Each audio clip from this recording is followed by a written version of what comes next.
Hi friends, మంచి cherry tomatoes తోటి చక్కగా టమాటో కర్రీ చేసుకుందామండి. భలే బాగుంటాయి. ఇవి మా వైపు రామలిక పండ్లు అంటారనమాట. చాలా చిన్న చిన్నగా సేమ్ చెర్రీ టమాటోస్ ఇవి. కాకపోతే ఊర్లలో ఎక్కువ పండుతాయి. మా నాన్నమ్మ అయితే చిన్నప్పుడు చాలా బాగా చేసేదండి. సమ్మర్ వచ్చింది అంటే ఎవ్రీ ఆల్టర్నేట్ డే రామలిక పండ్లతోటి కూర కానీ చారు కానీ ఉండేదన్నమాట.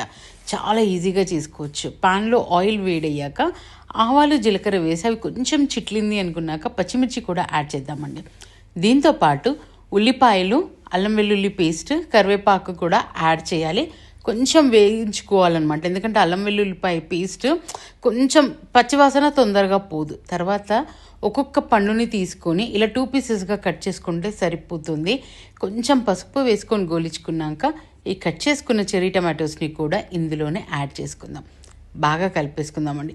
లిటరల్లీ 10 నిమిషాలలో ఈ కూర అనేది రెడీ అయిపోతుంది అనమాట. రైస్లోకైనా చపాతీలోకైనా అదిరిపోతుంది ఈ కర్రీ. ఇందులో కొంచెం 1 or 2 టీ స్పూన్స్ చింతపండు పులుపు వేసుకోండి. తర్వాత సరిపడ ఉప్పు, కారం, ధనియా పౌడర్ కూడా యాడ్ చేసేసుకొని మంచిగా నూనె తేలేంత వరకు ఉడికించుకుంటే సరిపోతుందండి. మధ్యలో కలుపుకుంటూ చెప్తున్నాను కదా, జస్ట్ 10 నిమిషాలలో ఈ కర్రీ రెడీ అయిపోతుంది. అండ్ ఇంటిల్లిపాది తృప్తిగా భోంచేస్తారనమాట ఈ కర్రీ వండుకున్న రోజు. నిజంగా అద్భుతంగా ఉంటుంది. మీరు ట్రై చేయండి. ఎలా అనిపించిందో కామెంట్ సెక్షన్లో కామెంట్ చేసి చెప్పండి. Thank you.